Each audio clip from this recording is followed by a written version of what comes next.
Okay, so in this video we are going to look at the lat pull down. Now there's a lot of different variations, a lot of different attachments that we can use. We're going to use this maximum advantage grip, which is about shoulder width for our main example. You may also have in your program a V-bar setup. Okay, which looks like this, and this is going to be a bit more for your mid back, whereas this is going to be a bit more for the lats and the outer part of your back. Okay, and there's all different variations. There's straight bars as well, which are like these ones here, but if it's in your programming, we'll have specific notes to kind of show what we're looking for, what your hand position should look like too.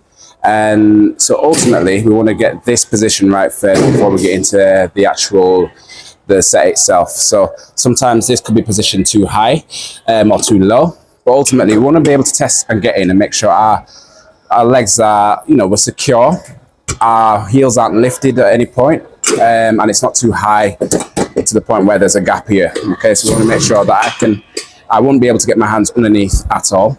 My knees should stay at a 90-degree angle. Okay, feet should stay flat at all times, and then from here we can come out and we know we're set up in the right position to grab.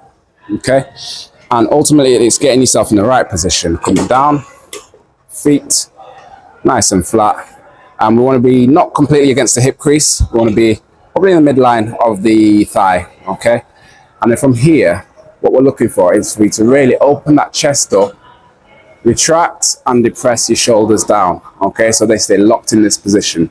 So what a lot of people do is they're up in this position, the spine's forward or the shoulders are forward, and then they might roll like this, and then it's a bit out of whack. There's no bracing with the core or anything like that, and the shoulders are going to get involved, and you're going to feel it more in your shoulders rather than in the lats where we're actually targeting. Okay, so open up tall, chest tall, open up a sternal angle, and then use your elbows to pull that weight and aim for, some people call it the back pocket, so aim down towards the hips. And we want to hold for a second and then slowly release under control. If we're thinking 3-1-1 tempo, it will look like this. So we're going to hold 3, 2, 1, pause, 1, 1, pause.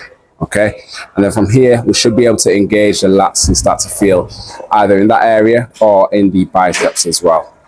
The next thing I want to kind of mention to you is to make sure that your abs are engaged and switched on. A lot of people can just be relaxed here, and like I say, pull in a bit mindlessly, and it's a bit easy, but we're not targeting the right muscles. So open that chest, create pressure in the midsection as if you're on the toilet. I always say that, just create tension as much as possible, and then just use your elbows to draw that weight down. Hold, and then slowly release. Your last rep and your first rep should ultimately look the same in terms of position. Your first few reps will probably look something like this, under control, and then your last 2 reps should look something like this, where we want to still maintain symmetry, we want to still maintain control throughout, and not kind of have any technical breakdowns as well. So then your last rep, getting as close to mechanical failure as possible. Just keep dragging down without compromising, letting your shoulders do that, keeping the shoulders back and retracted like I said. And then as you finish that set, just slowly release, very slowly, don't panic, don't shoot out of it, and then slowly stand up, and then that is your lat pull down.